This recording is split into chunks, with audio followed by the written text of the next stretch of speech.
देखिए,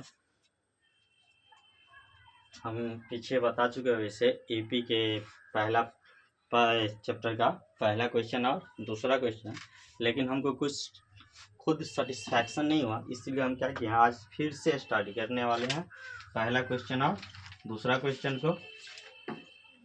तो ध्यान दीजिएगा आप लोग।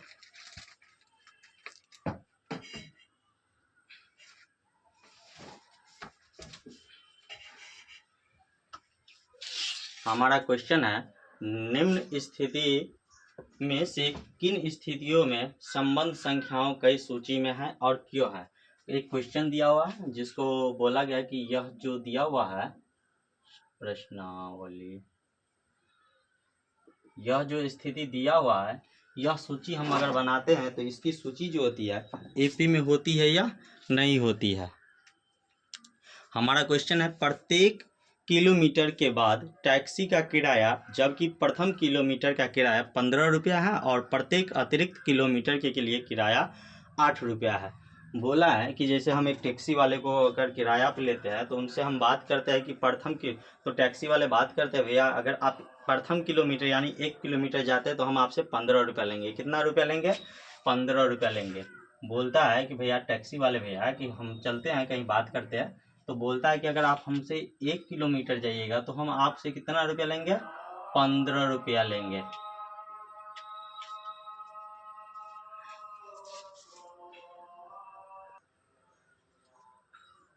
देखिए, फिर हम बात करेंगे भैया अगर 1 किलोमीटर से आगे जाना हो तो क्या कीजिएगा। तो वो बोलेगा कि अगर आपको 1 किलोमीटर से आपको जितना आगे जाना होगा उसके लिए आपको प्रत्येक किलोमीटर कितना रुपया देना होगा? 8 रुपया देना होगा। अगर पहला किलोमीटर हम जाएंगे तो कितना रुपया देंगे? उनके बात के अनुकूल 15 रुपया। फिर आगे मन हुआ कि 1 किलोमीटर और चलिए यानी कि 2 किलोमीटर चलिए, तो वो बोला कि भैया 15 रुपया तो पिछला वाला हो गया, लेकिन प्रत्येक किलोमीटर यानी 1 किलोमीटर से 2 किलोमीटर आप आए यानी 1 किलोमीटर बढ़े तो 8 रुपया हमें और चाहिए। फिर क्या बोला? फिर आप बोले कि भैया 1 किलोमीटर और चलिए यानी कि तीसरा किलोमीटर चलिए, तो आप बोले कि पिछला बार में कितना दिए हैं? 23 रुपया दिए हैं। अब तीसरा किलोमीटर जैसे ही गए तो आपको कितना देना होगा? तो बोलेगा भैया 23 रुपया, आप तो पिछला किलोमीटर 2 किलोमीटर का तक का था, लेकिन 8 रुपया इसका और हो रहा है, आप 31 रुपया दीजिए। लेकिन ठीक इसी प्रकार आप फिर गए भैया बोले कि 1 किलोमीटर और आप चलिए, टैक्सी वाले को बोले, तो क्या हुआ? तो आप एक चौथा किलोमीटर जैसे ही गए हैं तो आप 31 रुपया पेड कर रहे थे, 8 रुपया और आपको पेड करना पड़ा, यानी कितना पैसा पेड करना पड़ा? 39। लेकिन भैया को आप बोले भैया 1 किलोमीटर और आप चलते हैं तो कितना लीजिएगा? तो वो बोलता है आप 39 रुपया तो दिए थे, 4 किलोमीटर तक का 39 रुपया हुआ था, 5वां किलोमीटर आप चलिएगा तो आपको 39 रुपया तो देना ही पड़ेगा, लेकिन 8 रुपया और भी देना होगा, तो आपको कितना हो जाएगा? 47 रुपया। कितना हो जाएगा? 47 रुपया। ठीक इसी पर आपको क्या होगा? बढ़ता जाएगा।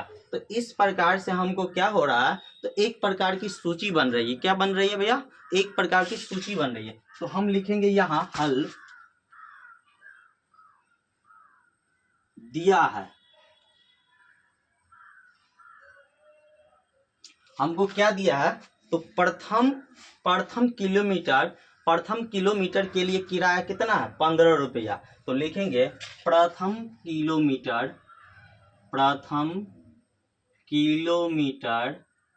के लिए किराया कितना? 15 रुपया। इसके बाद अब क्या बन रहा है कि 8 किलोमीटर प्रत्येक ना, तो लिखेंगे अतिरिक्त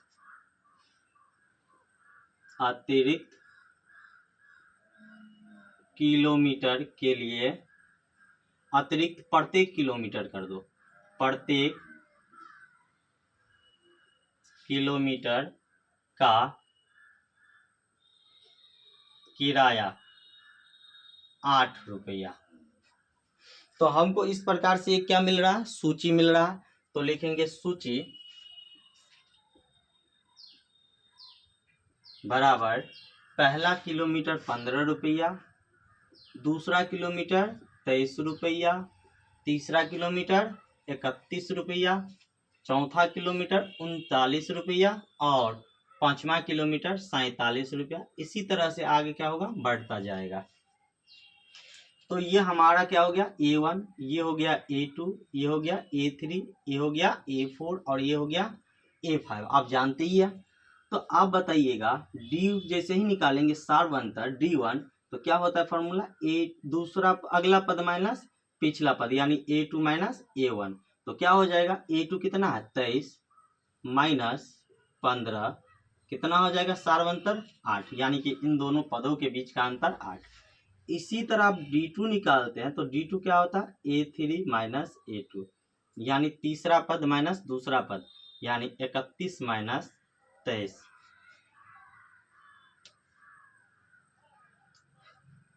कितना हो जाएगा 8। फिर आप D3 निकालते हैं तो क्या होता है A4 माइनस A3 यानी चौथा पद माइनस तीसरा पद 39 माइनस 31 बराबर 8। आप यहाँ भी छोड़ सकते हैं, लेकिन जब हम एक पद और लिख लिए हैं तो लिखेंगे D4 A5 माइनस A4। जरूरी नहीं है कि इतना निकालना, आप यहाँ पे भी छोड़ सकते हैं, 3 को कम से कम निकालना होगा ताकि D का पता चल सके कि D बराबर है या नहीं है। तो क्या हो जाएगा 47 माइनस 39 यानी कि 8। तो आप देखेंगे चूंकि D1 बराबर D2 बराबर D3 बराबर D4, हमको ये सभी के बीच का अंतर क्या मिला है, समान मिला है। क्या मिला है दोस्त, समान मिला है। तो लिखेंगे कि यह सूची जो है किस में है, AP में है। तो लिखेंगे अतः यह सूची AP में है। आप इसको समझ गए होंगे, इस बार सेटिस्फेक्शन भी मिला होगा। अगर आपको अच्छा लगा होगा तो आप हमारे चैनल पर नए हैं तो चैनल को सब्सक्राइब कीजिएगा, साथ ही शेयर भी कीजिएगा। और स्क्रीनशॉट लेना चाहते तो स्क्रीनशॉट ले ही लीजिएगा, क्योंकि ये जो क्वेश्चन है हमारा पहला क्वेश्चन का पहला नंबर क्वेश्चन है, 5.1 का पहला क्वेश्चन का पहला है।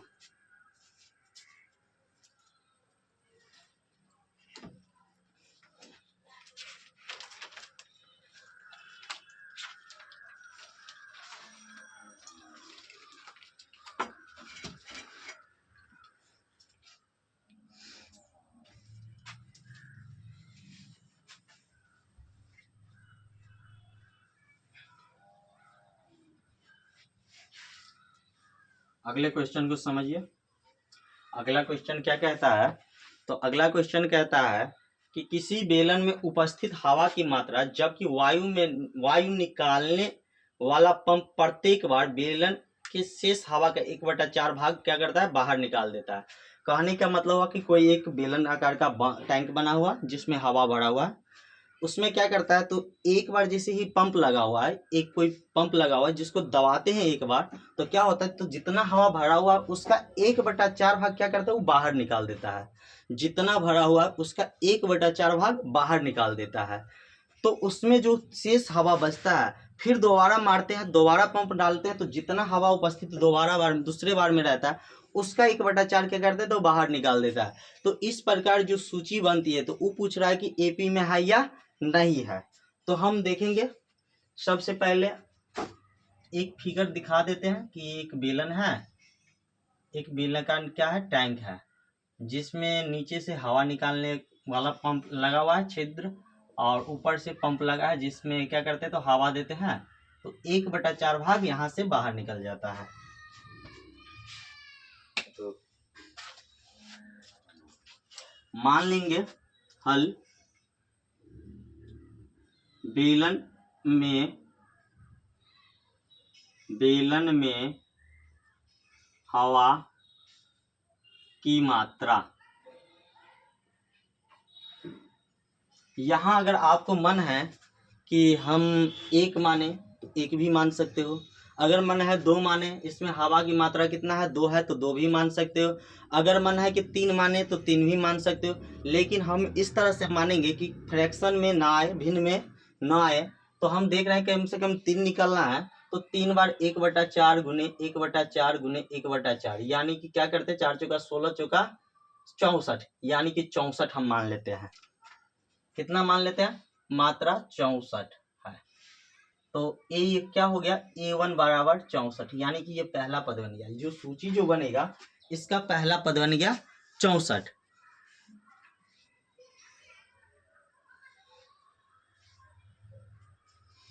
फिर जैसे ही A2 निकालेंगे तो देखते हैं प्रश्न से कहता क्या है। प्रश्न से A2 बोलता है जितना हवा है, हवा का 1/4 भाग बाहर निकालने पर, बाहर निकालने पर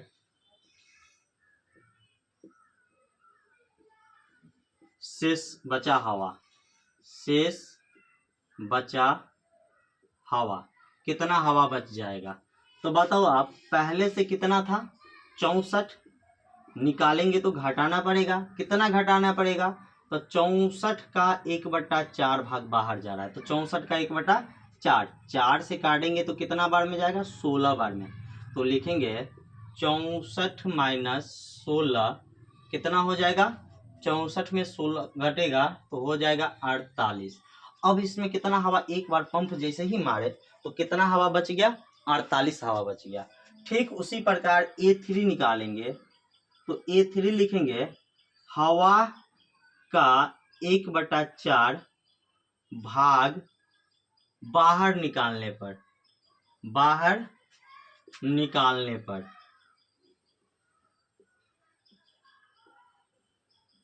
अब ध्यान दो, शेष बचा हवा, शेष बचा हवा। अब यहाँ जो पंप मारे हैं तो पहले जितना हवा था ना उसका 1/4 नहीं निकल रहा है। किसका निकल रहा है? तो बचा हुआ हवा का, यानी कि 48 है उसमें हवा ना, तो अभी इसका 1/4 बाहर आएगा।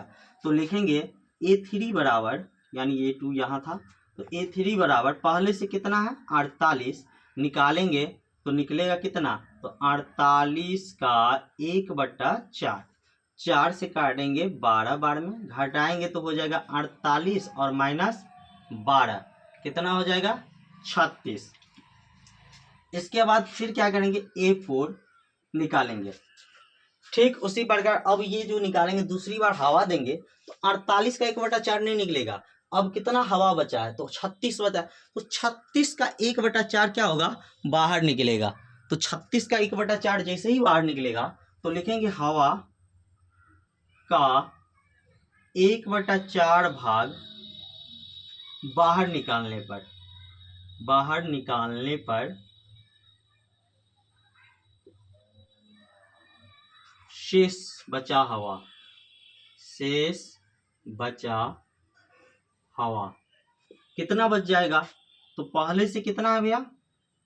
देखो 36 है, तो लिखेंगे 36 माइनस 36 का 1/4 बाहर आ रहा है, यानी कि 9 बाहर आ रहा है।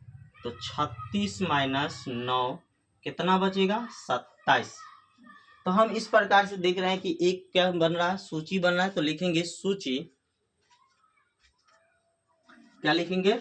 सूची बराबर क्या मिला है? पहला 64 माने थे, 64। दूसरा क्या माने हैं? 48, 64, 48, 36, 27। इसी प्रकार आगे सूची बनता जाएगा। तो आपको पता है कि ये A1 है, ये A2 है, ये A3 है और ये A4 है। तो हम आगे क्या करेंगे? तो D निकालेंगे। क्या निकालेंगे दोस्त? D, यानी कि सार्व अंतर। तो निकालेंगे D1, तो D1 क्या लिखा है? A2 minus A1। तो A2 कितना है? 64 और सॉरी 64 नहीं, 48, 48 माइनस 64 यानी -16 कितना है? -16।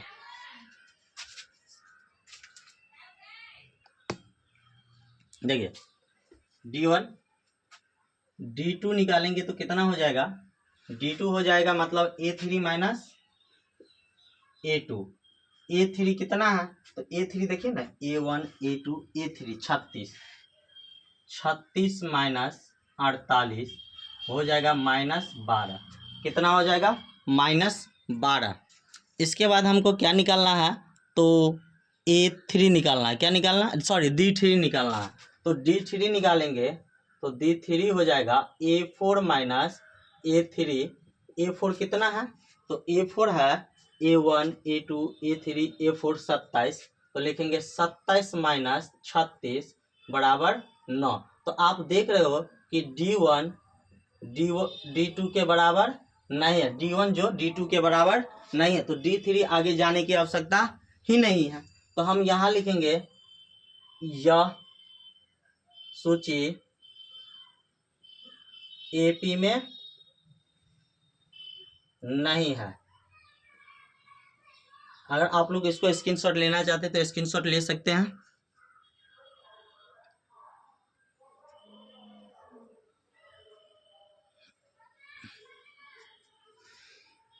चलिए, ये हो गया था एक का। दूसरा था भैया, नंबरिंग कभी कभी भूल जाते हैं, बनाने पे ध्यान देते हैं ना। क्वेश्चन मिला लीजिए।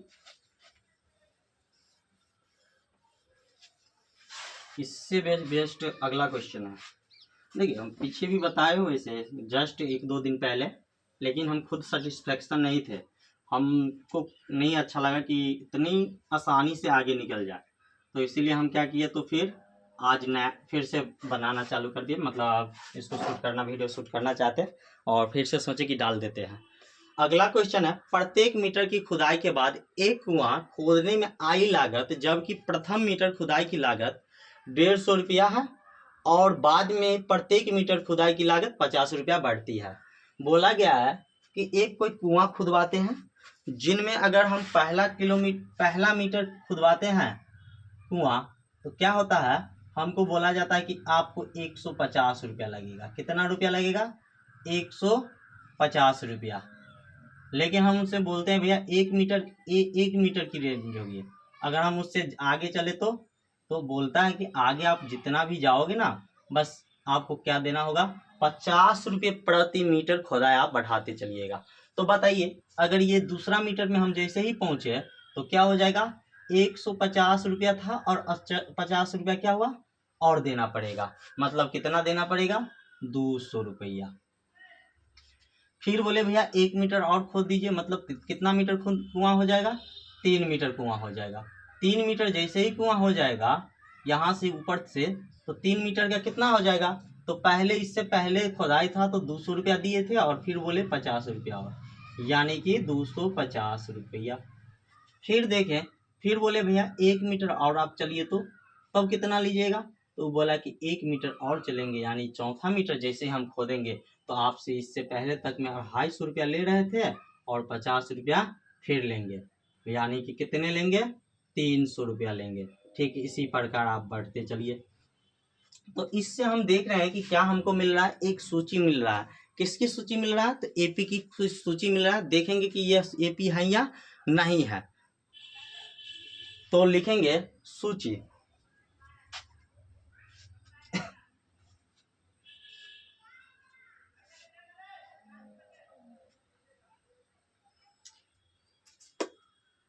लिखेंगे हल, प्रथम मीटर खुदाई की लागत कितना है, 150 रुपया है। बाद में प्रत्येक मीटर खुदाई की लागत कितना लगेगा, 50 रुपया लगेगा। तो इस प्रकार हमको क्या मिल रहा है, एक सूची मिल रहा है। अतः सूची लिखेंगे, सूची क्या हो जाएगा, पहले हमको 150 मिल रहा था, इसके बाद हमको मिल रहा था कितना, 200। तो 200 का हम ये भी तो लिख सकते हैं 150 प्लस 50। इसके बाद हमको मिल रहा था 250, यानी 150 प्लस 50 और फिर 50। इसके बाद हमको मिल रहा था 150 प्लस 50 प्लस 50, तो ये पिछला वाला हो गया। जैसे इसमें 50 बढ़ा है तो इसमें डबल 50 मिला है, इसमें 3 बार 50 मिलेगा। फिर क्या हो रहा है, तो अगली बार 4 बार 50 मिल रहा है, यानी 150 में 50 जोड़ 50 जोड़ 50 जोड़ 50। फिर इसी तरह से अगला सूची हमको क्या मिल रहा है, 150 जोड़ 50 जोड़ 50 जोड़ 50, यानी कि 3, 1 मिनट, 1 2 3 4, 4 ही लिए ना, 4 टर्म लेते हैं, 1 2 3 4, यानी 2 के बाद 3। यहां से हम छोड़ देते हैं क्योंकि लंबा हो जा रहा है। चलेंगे आगे, इसी तरह क्या होगा, बढ़ता चला जाएगा। तो इसको जैसे ही हम तोड़ेंगे कितना हो जाएगा, 150, 150 में जोड़ेंगे तो 200, 200 में क्या होगा, 50 जोड़ेंगे 250, और 250 में फिर जोड़ेंगे तो 300, कितना मिलेगा, 300। इसी तरह से सूची बनेगा। तो आपको पता है कि ये A1 है, ये A2 है, ये A3 है, और ये A4 है। तो हम D1 निकालेंगे, तो D1 क्या हो जाएगा, A2 माइनस A1, यानी 200 माइनस 150, तो हो जाएगा 50। D2 निकालेंगे तो हो जाएगा A3 माइनस A2, यानी 250 माइनस 200, फिर भी 50 मिल रहा है। फिर निकालेंगे D3 तो हो जाएगा A4 माइनस A3, यानी 300 माइनस 250, कितना मिला, 200। फिर 50, मतलब सभी अंतर क्या मिला हमको, 50 मिला। तो आप देख रहे हैं कि D1 बराबर D2 बराबर D3 मिल रहा है। इसी तरह हमको क्या होगा, आगे भी मिलता जाएगा, और जैसे ही आगे मिलता जाएगा तो ये जैसे ही सार्व अंतर बराबर होगा तो पीछे ही हम बताए हैं क्या हो जाएगा, यह सूची एपी में हो जाएगा। तो लिखेंगे यह सूची एपी में है, किसमें है, एपी में है। स्क्रीनशॉट लेना चाहते तो स्क्रीनशॉट ले लीजिए, साथ में वीडियो को भी शेयर कर दीजिएगा। यह है पहला का तीसरा नंबर क्वेश्चन। क्या है, पहला का तीसरा नंबर क्वेश्चन, ये हमारा आंसर हो जाएगा।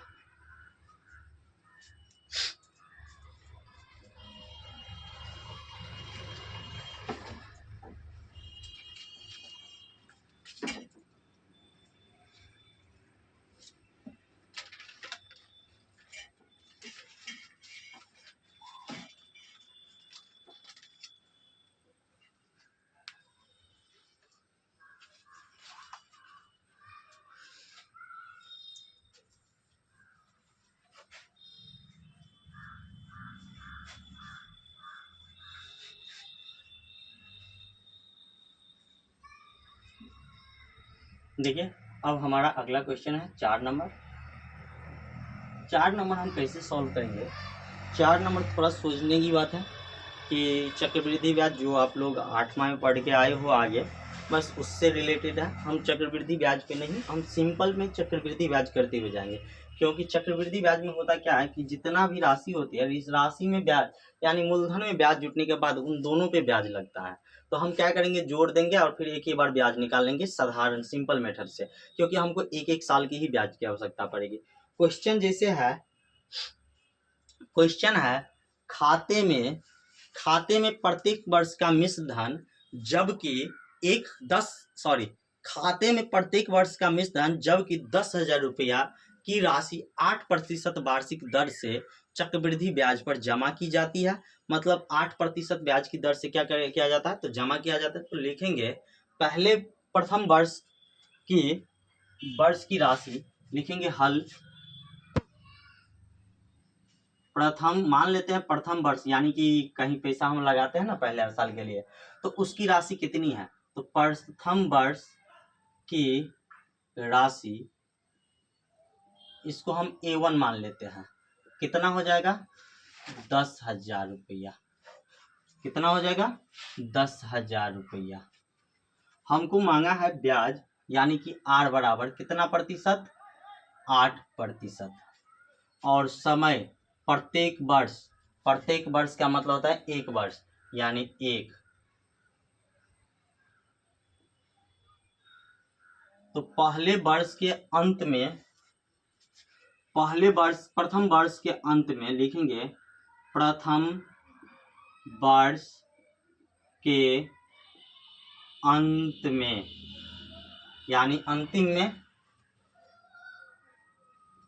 ब्याज क्या हो जाएगा, तो हमको ब्याज हो जाएगा मूलधन गुना समय गुना दर बटा 100। तो आपको पता है मूलधन कितना है, तो मूलधन है 10,000। कितना है, 10,000 गुना 1 गुना 8 बटा 100, 1020 कितना हो जाएगा 800। यह हमको ब्याज मिल गया। क्या मिल गया, ब्याज मिल गया। तो ये प्रथम वर्ष के अंत में ब्याज, यानी प्रथम वर्ष की राशि इतना था और ब्याज इतना मिला, तो प्रथम वर्ष के अंत में राशि कितना हो जाएगी, यानी कि दूसरे वर्ष के लिए मूलधन क्या करेगा, दूसरे वर्ष की राशि क्या हो जाएगी, तो लिखेंगे दूसरे वर्ष की राशि और दोनों को हम क्या करेंगे, जोड़ देंगे। तो दूसरे वर्ष की राशि कितना हो जाएगा, तो दूसरे वर्ष की राशि हो जाएगी 10,000, और क्योंकि 10,000 पे तो देना ही है ब्याज, अगले वर्ष 800 इस पे भी तो ब्याज देना, चक्रवृद्धि ब्याज, ब्याज पे भी ब्याज होता है, तो इसको ही जोड़ के हम क्यों ना मूलधन बना दें।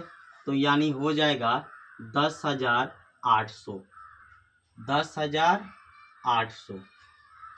ठीक उसी प्रकार दूसरे वर्ष के अंत में ब्याज कितना हो जाएगा, तो दूसरे वर्ष के अंत में ब्याज, अंत में ब्याज तो कितना हो जाएगा, आप ही बताओ।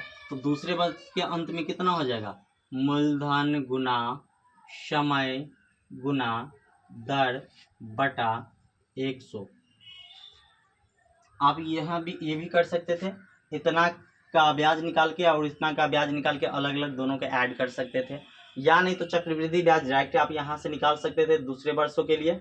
लेकिन हम क्या किए, तो प्रत्येक साल के ब्याज और मूलधन को जोड़ के मिश्रधन बना दिया और मिश्रधन को मूलधन मान के अगले वर्ष के निकाल देते हैं।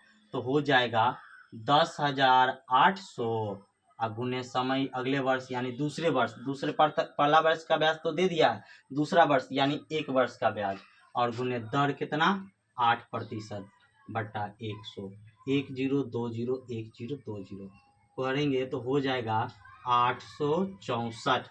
तो दूसरे वर्ष के अंत में ब्याज इतना है, तो बताओ तीसरे वर्ष के शुरू में, दूसरे वर्ष के अंत यानी तीसरे वर्ष की जैसे ही शुरुआत होगी तो कितना मूलधन हो जाएगा, तो लिखेंगे इसको A2 मान लेंगे।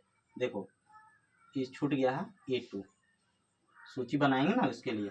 तीसरे वर्ष की राशि कितना हो जाएगी, तीसरे वर्ष के लिए राशि बोलो या तीसरे वर्ष की राशि बोलो, यानी A3 की बात करते हैं।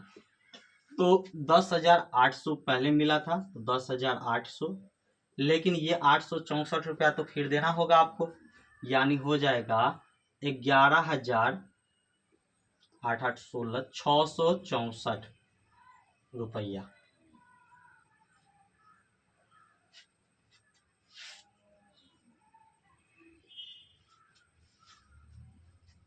तो आप ही बताओ, सूची मान लेते हैं, सूची बनाते हैं, तो लिखेंगे सूची बराबर कितना मिल रहा है, पहले था 10,000, फिर अगला हुआ 10,800, फिर अगला हुआ 11,664। इसी तरह से क्या होगा, आगे बढ़ता जाएगा। तो D1 निकालेंगे, D1 क्या होता है, A2 माइनस A1, यानी 10,800 माइनस 10,000 हो जाएगा 800। D2 की बात की जाए हो जाएगा A3 माइनस A2, यानी 1,1,664, यानी 11,664 माइनस 10,800, तो हो जाएगा 864। आगे हमको जाने की आवश्यकता नहीं होगा, क्योंकि यहीं पता चल गया D1 और D2 क्या है, बराबर नहीं है। तो लिखेंगे D1 बराबर नहीं है D2 का, इसीलिए यह सूची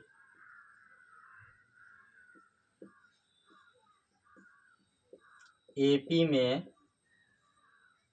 नहीं है। स्क्रीनशॉट आप इसको ले सकते हैं।